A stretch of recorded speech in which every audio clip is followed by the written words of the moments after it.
फटाफट खबरों के बाद विस्तार से खबरों का रुख करते हैं। बड़ी खबर आपको बता दें, गलवान घाटी के शहीद के पिता की गिरफ्तारी को लेकर बिहार विधानसभा में आज जमकर हंगामा हुआ। स्मारक विवाद को लेकर गलवान के शहीद जय किशोर के पिता को वैशाली पुलिस ने गिरफ्तार किया। पुलिस पर मारपीट करने का भी आरोप लगा है। शहीद के पिता की गिरफ्तारी को लेकर बीजेपी के तमाम विधायक बैनर पोस्टर लेकर आज विधानसभा परिसर में पहुंचे और जमकर हंगामा किया। पूरा मामला आपको यहां पर बता दें। पहले शहीद के सम्मान में बने स्मारक वाली भूमि को लेकर विवाद चल रहा था। पुलिस का कहना है कि शहीद के पिता राज कपूर सिंह के खिलाफ प्रतिमा स्थल की जमीन को अवैध तरीके से कब्जा करने और अनुसूचित जाति के व्यक्ति के खिलाफ मानसिक रूप से प्रताड़ित करने को लेकर जनवरी में एक मामला दर्ज कराया गया था, लेकिन इसे लेकर अब सियासत जोरों पर है। इस खबर पर बात करने के लिए मेरे सहयोगी प्रकाश इस वक्त हमारे साथ जुड़ गए हैं। प्रकाश, हम तस्वीरें देख रहे हैं विधानसभा परिसर में किस तरीके से हंगामा और नारेबाजी हो रही है। देखिए, इसमें तीन मुख्य बातें हैं जो काफी महत्वपूर्ण है। पहली बात यह कि 27 तारीख को जिस तरह से गिरफ्तार शहीद के पिता को और उनके परिवार वालों के साथ गिरफ्तारी के वक्त में मारपीट की गई थी, उसको लेकर वहां पर पहले से नाराजगी थी। लेकिन अब क्योंकि विधानसभा में पुरजोर से मामला उठाया गया है, इस वजह से और भी हंगामा बढ़ गया है। और इसी हंगामे के मद्देनजर जो बीजेपी के नेता हैं, वो विपक्षी नेता, वो सीधे वॉकआउट कर गए और मांग पर अड़ गए कि इस पर कार्रवाई होनी चाहिए। जिन पुलिस वालों ने, जिन लोगों ने शहीद के पिता का अपमान किया है, क्योंकि वहां जो स्मारक बनना था, स्मारक की जमीन को लेकर के विवाद पिछले कई दिनों से चला रहा था और जिस तरह से गिरफ्तारी हुई थी और जिस बात को लेकर गिरफ्तारी हुई उसे एक तरफा बताया गया है। इसे सेना का अपमान करार दिया गया है और यही वजह है कि लगातार इस मामले में हंगामा होते रहा और ये बात अब सदन से लेकर सड़क तक पर उठ गई है। अब देखना होगा कि किस तरह से सरकार कार्रवाई करती है, लेकिन जो डीजीपी है उनका सख्त निर्देश गया है, इस मामले में जांच की जा रही है और जो लोग भी दोषी पाए जाएंगे उनके खिलाफ में कार्रवाई होगी। तो ये बिहार के डीजीपी का कहना है, लेकिन सदन के अंदर जो है वो विपक्षी नेता लगातार हंगामा कर रहे थे। बिहार के मुख्यमंत्री नीतीश कुमार भी सदन में मौजूद थे जिस वक्त ये हंगामा हो रहा था। तो सदन से लेकर सड़क तक और इसकी गूंज दिल्ली तक भी सुनाई दी है, क्योंकि केंद्रीय रक्षा मंत्री राजनाथ सिंह ने मुख्यमंत्री नीतीश कुमार से फोन पर बात की है। और इस बातचीत में क्या हुआ ये जानने के लिए नीरज मेरे सहयोगी इस पर हमें ज्यादा जानकारी देंगे। नीरज।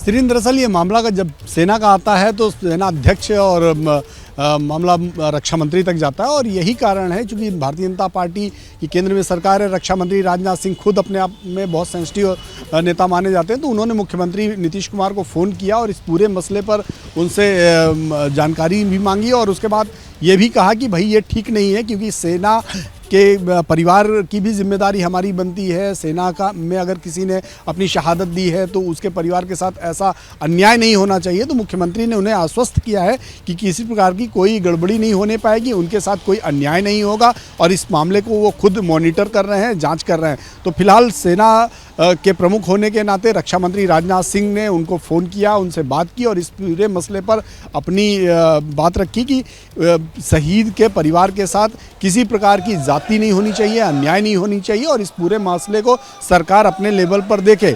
यदि कोई दोषी नहीं है तो जो लोग दोषी हैं, जो अधिकारी दोषी हैं, जो लोग जिन्होंने गलत किया है उनके साथ कार्रवाई भी की जाए, ये भी रक्षा मंत्री ने उनसे कहा है। मुख्यमंत्री नीतीश कुमार ने उन्हें आश्वस्त किया है कि पूरे मसले को वो स्वयं देख रहे हैं और उन्होंने एक जांच कमेटी भी इस पूरे मसले पर बना दी है और वो उसकी रिपोर्ट आने के बाद अगर यदि कोई दोषी कर्मचारी पाया गया, दोषी पुलिस अधिकारी पाया गया तो उसके खिलाफ कार्रवाई की जाएगी। जी श्रीन। ठीक है, तो मुख्यमंत्री से बात की है केंद्रीय रक्षा मंत्री राजनाथ सिंह ने और मुख्यमंत्री ने यहां पर उन्हें आश्वस्त किया है कि इस पूरे मामले में सही तरीके से जांच होगी। आप दोनों सहयोगी मेरे साथ बने रहिए। इधर बीजेपी के विधायक पवन जायसवाल ने नीतीश सरकार पर सेना के जवानों के साथ भेदभाव का आरोप लगाया है। सुनिए जरा क्या कह रहे हैं। देखिए, गलवान घाटी के शहीद के पिताजी अपने पुत्र का स्मारक बना रहे थे, उसके चलते पुलिस ने झूठा मुकदमा करके उसको पीटने का काम किया है। रक्सौल में सेना के जवान हैं, वो अपने पत्नी को एग्जाम दिलवाने जा रहे थे, दौड़ा के सड़क पर पीटा गया और 2 झूठा मुकदमा कर दिया गया। लोग वहां धरना बैठे हैं, इनके मंत्री हैं, वो सेना के जवान के खिलाफ बयान देते हैं। तो सेना के जवानों के साथ नीतीश सरकार भेदभाव कर रही है। इस पूरे मामले को लेकर कुछ इस तरीके से बीजेपी घेरती नजर आ रही है यहां पर नीतीश कुमार को। लेकिन आज जिस तरीके से प्रदर्शन हुआ है विधानसभा परिसर में, जिस तरीके से बीजेपी ने मोर्चा खोल दिया है, मेरे सहयोगी शशांक की एक रिपोर्ट वहां से देखते हैं। नेता प्रतिपक्ष विजय सिन्हा के नेतृत्व में सदन से बीजेपी के सभी विधायकों ने वॉकआउट किया है। विजय सिन्हा में नजर आ रहे हैं। सर, शहीद के पिता को गिरफ्तार किया गया, पिटाई की गई आरोप लग रहा है। देखिए, उनको सड़क पर घसीट कर पीटा गया और झूठे केस में रंगदारी के मामले में जेल में बंद कर दिया। उसकी मांग था कि मेरे पुत्र जो शहीद हुए, देश के लिए बलिदान हुए, उसका एक मूर्ति लग जाए। और सरकारी जमीन पर नहीं लगेगा तो कहाँ लगेगा? और जब आप आज खुद उप मुख्यमंत्री ने कहा कि मैं गया था, मैं वचन दे के आया, क्यों नहीं वचन की पूर्ति करते हैं?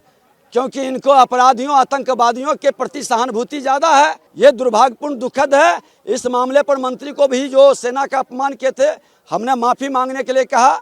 मंत्री जब अपनी जवाब देने के लिए उठे तो उनको बैठा दिया गया। पुलिस कह रही है कि गांव के ही जो दलित लोग हैं उन्होंने शिकायत किया था कि ये सरकारी जमीन पे कब्जा करके स्मारक बनाए। सरकारी जमीन पर किसी का क्या आपत्ति है? सेना का जवान जो शहीद हुआ उस सरकारी जमीन पर नहीं बनेगा तो किसी के खेत और किसी के घर में बनेगा। सरकार को समाधान करनी चाहिए। और उप मुख्यमंत्री जब खुद वचन दे के आए तो क्यों नहीं वचन निभा रहे हैं? क्योंकि सेना के प्रति जो इनकी सोच है उसका प्रकटीकरण इनके मंत्री भी कर चुके हैं। और आज सरकार के रुख से ये पता चलता है कि ये अपराधियों, आतंकवादियों, भ्रष्टाचारियों के सिर्फ संरक्षण में ही काम करेंगे। सर, क्या आपको लगता है कि मंत्री लोग भी लगातार सेना पे बयानबाजी कर रहे हैं, इसलिए पुलिस का भी मनोबल बढ़ रहा है और शहीदों के परिजन के साथ ये सब किया जा रहा है? बेलगाम मंत्री से प्रशासनिक अराजकता फैल रही है, विधायिका कमजोर हो रहा है। अगर रिहाई नहीं हुई शहीद के पिता की तो क्या आप लोग वहां जाकर? हमारे विधायकों की एक टीम जाएगी, उन परिवारों से मिलेगी, आगे की लड़ाई हम लोग लड़ेंगे और जो भी उनको कानूनी सहायता की जरूरत पड़ेगी वो लोग भी हम करेंगे। तो सुना आपने इस पूरे मामले को लेकर नीतीश इस वक्त अब उनकी घेराबंदी की जा रही है बीजेपी की तरफ से। मैं प्रकाश का रुख कर लेती हूँ। प्रकाश, अब तो केंद्र ने भी दखल दे दिया, रक्षा मंत्री ने खुद बात की है नीतीश कुमार से। अब आगे कहां तक जाता हुआ दिख रहा है ये मामला? देखिए, सबसे अहम बात क्या है कि बीजेपी के हाथ में दो मुद्दा आ गया है। एक, जो मंत्री है नीतीश कैबिनेट में आरजेडी कोटा से सुरेंद्र यादव, उन्होंने जो टिप्पणी की थी सेना को लेकर के, उसके अपमान का मामला तो चल ही रहा था।